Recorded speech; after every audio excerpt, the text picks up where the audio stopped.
आज की कहानी का नाम है टूटता बिखरता परिवार।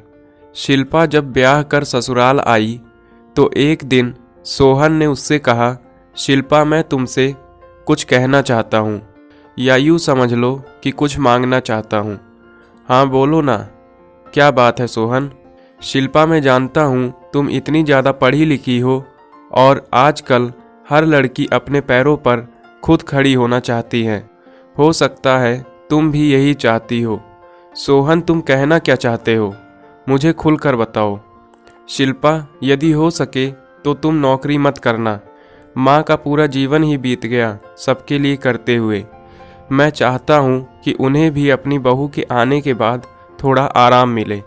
मैंने देखा है शिल्पा, पहले हमारा संयुक्त परिवार था। चाचा चाची, ताऊ ताई और सबके बच्चे साथ ही रहते थे। जब तक वह साथ रहते थे तब तक ताई और चाची हमेशा काम से जी चुराती थी और पूरा काम माँ के ऊपर ही आ जाता था। काम वाली क्यों नहीं आई सोहन? काम वाली तो सिर्फ बर्तन और पोछा करने के लिए ही थी ना शिल्पा। लेकिन घर में कितने काम होते हैं तुम तो जानती ही होगी। परिवार यदि संयुक्त है तब तो पूछो ही मत। माँ को हमेशा सबने बहुत ही हल्के में ले लिया था। सब उनसे अपना काम निकलवा लेते थे। माँ बेचारी कभी भी किसी को मना नहीं कर पाई। शिल्पा, काम वाली को तो हम काम के लिए रख ही सकते हैं। यदि दिन भर माँ को तुम्हारा साथ भी मिल जाएगा तो उन्हें भी अच्छा लगेगा। शिल्पा, यह कोई ज़बरदस्ती नहीं है, यह केवल मेरे मन की बात है जो मैं चाहता हूँ। मगर यदि तुम ऐसा नहीं करना चाहती हो तो कोई बात नहीं। माँ तो जब तक उनके हाथ पांव चलेंगे सब संभालती ही रहेंगी। शिल्पा ने कहा, यदि ऐसी बात है तो मैं नौकरी के बारे में कभी सोचूंगी भी नहीं। मैं उनका पूरा ख्याल रखूंगी। सोहन ने खुश होते हुए कहा, थैंक यू शिल्पा, लेकिन तुम घर में जो चाहो कर सकती हो, जिसमें तुम्हारी रुचि हो।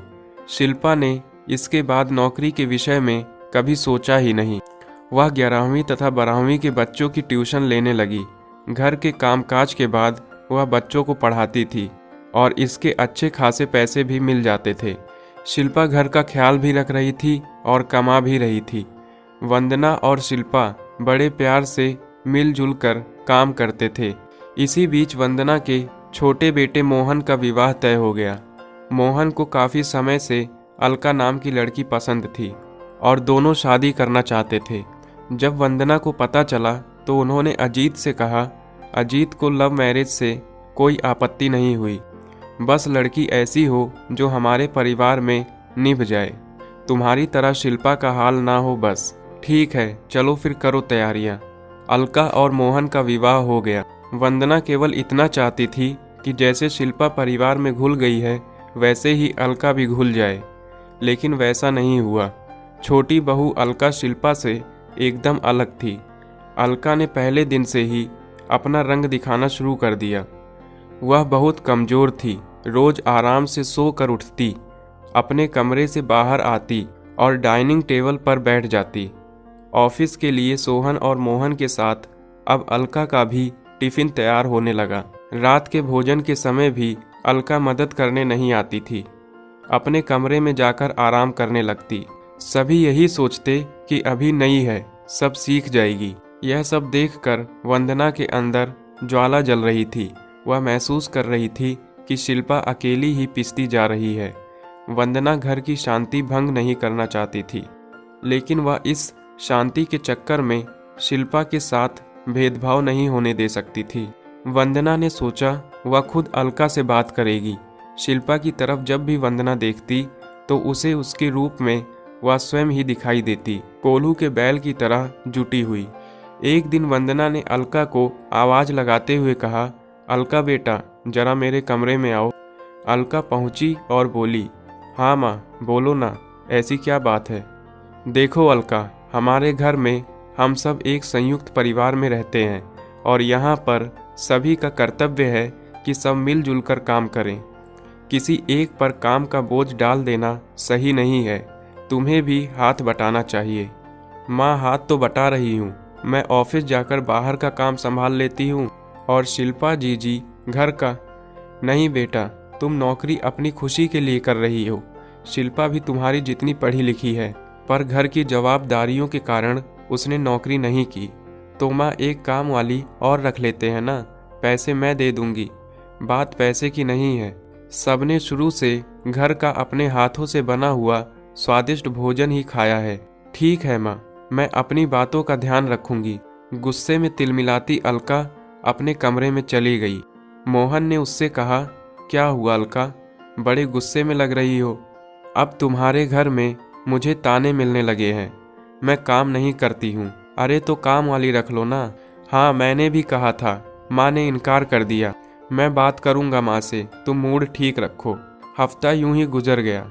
अलका ने वंदना की बातों पर कोई ध्यान नहीं दिया।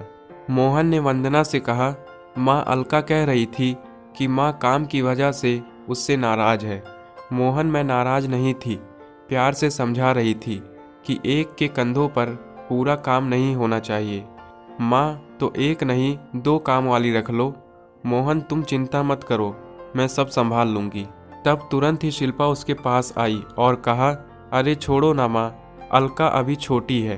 बेटा यही गलती तो मैंने भी की थी, इसलिए सभी ने मेरा फ़ायदा उठाया। मैं हमेशा पिसती ही रही। वह सब अपने परिवार के साथ घूमने जाते रहे। सब कहते वंदना बहुत अच्छी है, घरेलू है। बेटा मैं नहीं चाहती कि ये सब तुम्हारे साथ भी हो। इस तरह घर में कलह होगी और परिवार टूट जाएगा। लेकिन आज कोई है हमारे साथ, शिल्पा। सब चले ही गए ना छोड़कर, मेरी अच्छाइयों को ताक में रखकर। नहीं माँ, हमें थोड़ा और इंतजार करना चाहिए। लेकिन वंदना ने शिल्पा के लिए अपनी चुप्पी तोड़ दी। अब वह अलका को खुद ही काम करने के लिए कहने लगी। रात को वंदना ने अलका को आवाज़ दी, अलका शिल्पा को रोटी बनाने की मदद कर दो और सब्जी जरा काट दो। अलका नाक मुंह चढ़ाकर ही सही कुछ दिन काम करती रही। फिर एक दिन चिढ़कर बोली, माँ मुझसे नहीं होगा, आपको कहा था ना माँ, काम वाली रख लो। अब रोज की कलह शुरू हो गई। मोहन हमेशा अलका की ही तरफदारी करता। एक दिन तो अलका ने अपना गुस्सा शिल्पा के ऊपर ही उतार दिया और कहा, जीजी मैं सब समझती हूँ, आप ही माँ को भड़काती हो। शिल्पा की आंखों से आंसू बह रहे थे। वंदना का तो दिमाग खराब हो गया। उन्होंने कहा, अलका तुम गलत सोच रही हो। शिल्पा ने मुझे कभी कुछ नहीं कहा, लेकिन मैं जिस चक्की में जीवन भर पिसती आई हूँ उसी चक्की में शिल्पा को नहीं पिसने दे सकती। तुम्हें यदि ऐसा लगता है कि बिना किसी को मदद किए तुम सही कर रही हो तो तुम मोहन को लेकर अलग रहने जा सकती हो। अलका ने तुरंत ही मोहन को आवाज़ लगाई, मोहन देखो हमें तो घर से निकाला जा रहा है। मोहन ने वंदना से कहा, माँ मैं अलका का अपमान हरगिज सहन नहीं करूँगा। अगले 4-5 दिनों में मोहन ने रहने के लिए मकान ढूंढ लिया। अलका और मोहन को जाते समय शिल्पा ने उन्हें रोकने की कोशिश की। उसने कहा, अलका प्लीज़ मत जाओ, हम मिलकर रहेंगे ना। नहीं जीजी, जहाँ शांति नहीं वहाँ रहने से कोई फ़ायदा नहीं। वंदना टूटते परिवार को देखती रही। अजीत शांत थे कि ये महिलाओं का आपसी मामला है। अलका अलग तो चली गई, लेकिन अब अकेले ही घर की सारी जिम्मेदारी उस पर आ गई। दूध, सब्जी भाजी, अनाज सब उसे ही ध्यान रखना पड़ता। वहाँ तो सब शिल्पा देख लेती थी। अलका ने कुछ दिन शौक में ये कर लिया, लेकिन अब उसको परेशानी होने लगी।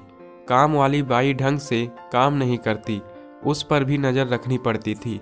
खाना बनाने वाली के हाथ का खाना ना मोहन को भाता न अलका को। वंदना और शिल्पा के हाथों का बना स्वादिष्ट खाना उसे दोनों समय याद आता। मोहन को अब अपने परिवार की जुदाई बहुत खल रही थी। अलका भी कहाँ खुश थी। एक दिन मोहन ने कहा, अलका ये तो बहुत मुश्किल हो रही है, काश तुमने थोड़ा समझ लिया होता। माँ थोड़ी सी मदद करने का ही तो बोल रही थी, तुम भी तो थे ना वहाँ, मुझे अकेले को दोष क्यों दे रहे हो। अब उन दोनों के बीच झगड़े शुरू हो गए। इसी बीच अलका प्रेग्नेंट हो गई। उसने अपनी मम्मी को बुला लिया। मम्मी कुछ दिनों के लिए आ गई, लेकिन वह 15 दिन रहकर ही वापस अपने घर चली गई। मोहन कई बार शाम को वंदना के पास आकर रात का खाना खाने लगा। जब उसने वंदना को बताया कि अलका प्रेग्नेंट है तो पूरे घर में खुशी की लहर दौड़ गई। वंदना ने कहा, वहाँ उसका ख्याल रखने के लिए कोई नहीं है, यदि तुम दोनों चाहो तो यहाँ आकर भी रह सकते हो। मोहन कोई जवाब ना दे पाया। जब वह घर गया तो उसने अलका से पूछा, अलका क्या हम वापस घर चले, ये क्या बोल रहे हो। अब इस तरह जाने में क्या हमारी पहले की तरह इज्जत रह जाएगी? मैं जाने के लिए तैयार नहीं हूँ। वंदना और शिल्पा जानते थे कि अलका का अभिमान उसे वापस नहीं आने देगा। उन्होंने हर रोज मोहन के हाथ से अलका के लिए कुछ न कुछ उसकी पसंद की चीजें भेजना शुरू कर दिया। अलका ने फिर अपनी मम्मी को आने के लिए फोन लगाना शुरू कर दिया। एक दिन अलका की भाभी जया ने अपनी सास से कहा, मम्मी अलका दीदी गलत है, ऐसे में आप उनका साथ देंगी तो उन्हें कभी अपनी गलती का एहसास नहीं होगा। अलका की मम्मी ने कहा, जया तुम ठीक कह रही हो, लोग कहेंगे माँ ने अच्छे संस्कार नहीं दिए। इसलिए जब अलका ने अपनी माँ को फोन करके बुलाया तो उन्होंने आने से मना कर दिया। अलका का चेहरा उतर गया। अलका की तबीयत खराब हो गई। मोहन ने वंदना से कहा, अलका बीमार है, मोहन उसे लेकर यहाँ आ जाओ, हम उसका पूरा ख्याल रखेंगे। मोहन ने अलका से कहा, माँ कह रही थी कुछ दिन के लिए वहाँ चलकर आराम कर लो, तुम्हें क्या लगता है सबको छोड़कर हम दोनों अकेले रह लेंगे? माँ पूरी जिम्मेदारी उठाने के लिए तैयार है। मोहन के इतना समझाने से अलका मान गई और 15 दिनों के लिए वे घर आ गए। सभी बहुत खुश थे। वंदना और शिल्पा अलका का बहुत ख्याल रख रही थी। अलका हैरान थी कि उसकी गलतियों के बाद भी वे उसका कितना ख्याल रख रहे हैं। एक दिन उसने शिल्पा से कहा, जीजी थैंक यू, आप लोग कितना कर रहे हैं मेरे लिए। शिल्पा ने कहा, हम एक दूसरे का ख्याल नहीं रखेंगे तो और कौन रखेगा। अलका अब अच्छा महसूस कर रही थी और अब वह वापस अपने घर चली गई। बीच बीच में हर रविवार मोहन और अलका वंदना के पास आते रहते थे। 9 माह के बाद अलका ने एक बेटे को जन्म दिया। 15 दिन के लिए उसकी मम्मी मीना भी आ गई। वंदना ने मीना के जाने के बाद अलका को फिर से अपने घर बुला लिया ताकि देख रेख में कोई कमी ना रहे। बच्चा धीरे धीरे 3 माह का हो गया। एक दिन अलका ने वंदना से कहा, माँ अब मैं संभाल सकती हूँ, मुझे जाना चाहिए। अलका यह घर तुम्हारा है, तुम यहाँ रह सकती हो, कभी भी संकोच मत करना। अलका ने कहा, माँ मैं जानती हूँ। अलका और मोहन फिर अपने घर चले गए। अब अलका का ऑफिस शुरू हो गया। बच्चे को ऑफिस जाते समय अलका ससुराल में छोड़ देती। वंदना और शिल्पा बच्चे का पूरा ख्याल रखते। धीरे धीरे काफ़ी जवाबदारी वंदना और शिल्पा पर ही आ गई। एक दिन अलका ऑफिस से सीधे अपने माँ के घर आई। वह डोरबेल बजाने ही वाली थी कि उसे भाभी की आवाज़ आई। वह मम्मी से कह रही थी, गलती तो अलका दीदी की है, पिंकू की सारी जवाबदारी शिल्पा भाभी और आंटी पर ही तो है। अलका दीदी तो पिंकू को छोड़कर सुबह ऑफिस चली जाती है। ये तो वह लोग बहुत अच्छे हैं मम्मी, जो दीदी के इतने खराब व्यवहार करने के बावजूद सब कर रहे हैं। अपनी मम्मी और भाभी का ये वार्तालाप सुनकर अलका की रूह कांप गई। उसका हाथ अपने आप ही डोरबेल से नीचे आ गया और वह उल्टे पांव वहां से चली गई। वह रात भर सो नहीं पाई। उसे बार बार वही शब्द कानों में सुनाई दे रहे थे। उन शब्दों की गूंज उसके मन मस्तिष्क को भेद रही थी। वह सुबह उठी तो उसने मोहन से कहा, मोहन मुझे घर ले चलो इसी वक्त। क्या हुआ अलका, काफ़ी उदास दिख रही हो। मोहन प्लीज़ कुछ मत पूछो, मुझे लेकर चलो। ठीक है अलका चलो। पिंकू को गोद में उठाकर अलका मोहन के साथ निकल गई। घर नज़दीक ही था। घर पर पहुंचकर उसने पिंकू को वंदना की गोद में देते हुए कहा, माँ ये लो आपका पोता, मैं रसोई में जा रही हूँ शिल्पा दीदी की मदद करने। वंदना भौचक्की होकर सुन रही थी और देख भी रही थी। अलका फिर रसोई में गई जहाँ शिल्पा खाना बना रही थी।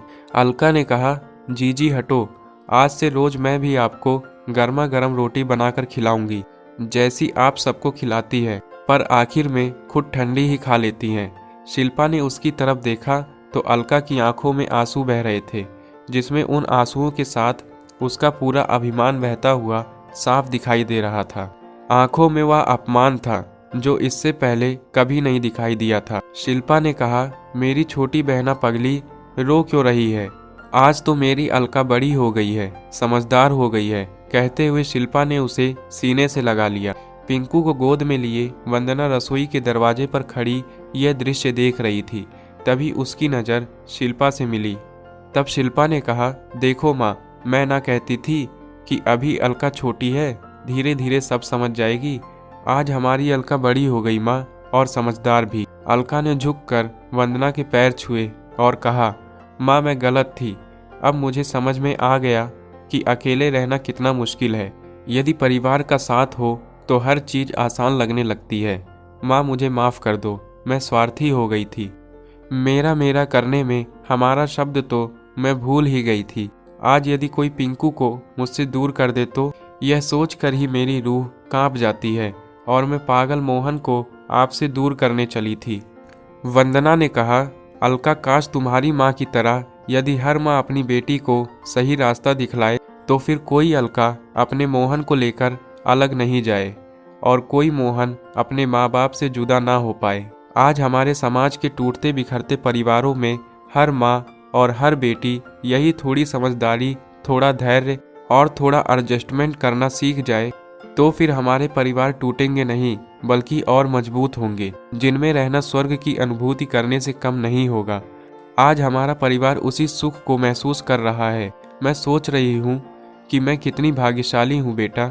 अब मुझे क्या चिंता, अब तो हम दोनों को दादा दादी बनकर दोनों के बच्चों को ही संभालना है।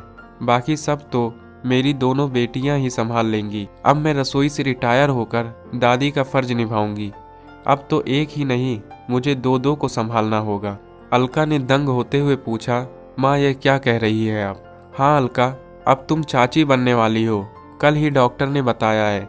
अलका ने फिर से शिल्पा को गले लगा लिया। शिल्पा और अलका दोनों वंदना के पास गए और दोनों उनकी बाहों में ऐसे लिपट गए जैसे वही उनकी माँ हो। यह दृश्य देखकर सभी खुश थे, लेकिन मोहन की खुशी का ठिकाना ही नहीं था। तो दोस्तों, आपको ये कहानी कैसी लगी? अगर अच्छी लगी तो चैनल को सब्सक्राइब करें और बेल आइकन को प्रेस करें, जिससे हर आने वाली नई वीडियो आप तक सबसे पहले पहुंचे। धन्यवाद।